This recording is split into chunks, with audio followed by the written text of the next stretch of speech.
Hi, y'all. It's Pig, back with another news video, and this one is decently big. VRChat has just opened up applications for the iOS beta.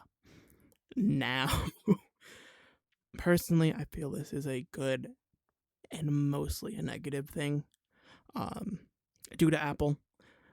The good, more people will be able to get on VRChat, which is always nice to see new faces on here every now and again. But the fact that it's through Apple and iOS is going to be a problem. First off, that it's if it gets majorly adopted, and I haven't looked fully into everything for it because I don't have an iOS device. I have a few friends who are going to try and get in, but for the most part, how Unity works is you have to compile, like my Abby, I have compiled for a Windows version, which is what you're seeing right now on PC, and then a Quest version, which is missing some features, doesn't have any tattoos or anything, but it's a worse version of the avatar. iOS may be able to use the Quest/Android versions of those Abbies, but you will have to upload them again as a third time, meaning you have three IDs all linked together, which, from a software point of view and a storage wise, that's going to fill VRChat servers even more so now with having first it was one of, now it's double, and soon to be triple the amount of storage needed so that they can host those avatars, which again makes the game more expensive, meaning we'll probably see more monetization aspects pushed just because that's simply how networking works. It's not like people are connecting to your computer every single time an Abby's loaded and they're downloading it from you. Whenever you upload an Abby, you are uploading it to VRChat servers. They host the files, and then whenever someone uses that Abby, whether it's you or if it's public to someone else, they take those files from VRChat servers and download them and then see them as your avatar. That's how networking simply works. So that means now VRChat will not have to host additional files, meaning servers might get more cramped now, because again, servers only have so much bandwidth that they can use. Plus, there's a huge cost of data, especially with the vast amount of players on VRChat. That's gonna be an issue. The big one we haven't gotten into yet is Apple being Apple. VRChat, even though we like to show it off online as this chill game where you can meet people and talk, a lot of this game is to do with NSFW activities, especially for adults. There's plenty of drinking worlds, FBT Haven, and clubbing, and most of those activities break iOS's TOS.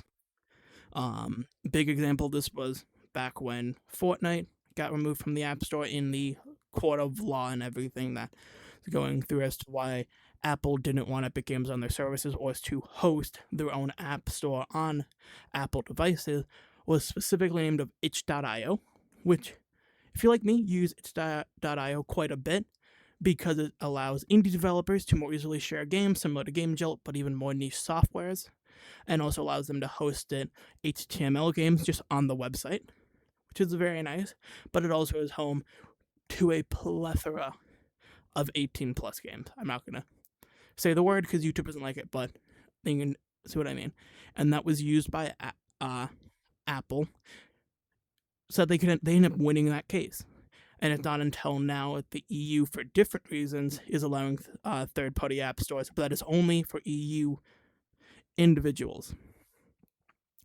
So that's my whole big waiver before this, but let's get into it. So, iOS beta.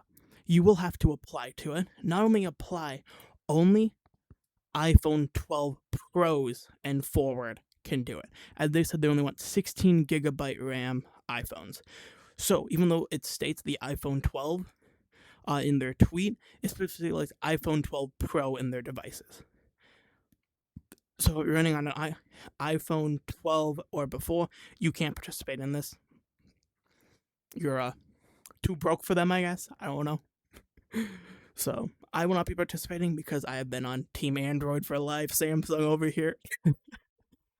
Personally, just because, again, we got all these features and everything for the Android version first. I think I might make an updated video on the Android version because I talked about how the layout and everything, it is very similar to just how Roblox is, with the layout and everything. So there's that. And that's kind of everywhere that was announced for it. They would be doing future plans and everything, but I am immensely worried about the future of VRChat if it does fully go to Android because Apple likes to control everything on their platforms. And VRChat, even though the whole stipulation of, oh, just do it in private worlds, if you're doing anything on their devices that are of that activity, even though it's it's equivalent of a deskie, still can go to the world, see those activities. It's a know what's going to happen. And again, the creator economy, what they keep trying to push, is going to get worse.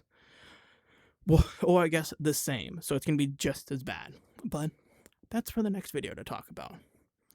So, all that being said, y'all, please comment down below if you have an iPhone, you're going to be applying for this. Love to hear about, and especially, continuing that point, join the Discord server link down below. I want to hear your points of views on this because I want to learn how the iOS version is. I have a few friends, but I'd love to get wide perspective, especially if you have like the bare minimum, the iPhone 12 Pro. I'd love to hear from you if you're able to get into the beta and try it out, see how it works and feels and everything. And that's everything at this point. Please like the video if you liked it, disliked it if you didn't. Please subscribe to the channel. We are so close to 100 subscribers, and I'm so excited for it. So, all that being said, bye, y'all. Have a good one.